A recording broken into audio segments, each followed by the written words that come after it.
How to approve a full cycle performance plan.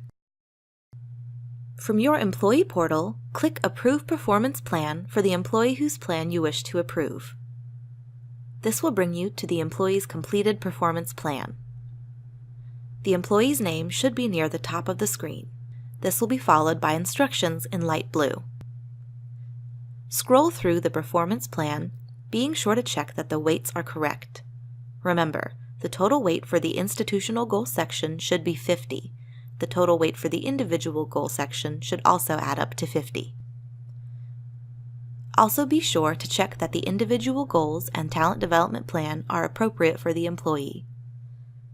If you see something that needs revision, make a note of the change in the comments box at the bottom of the page. Then click Return to send the plan back to the supervisor for updates.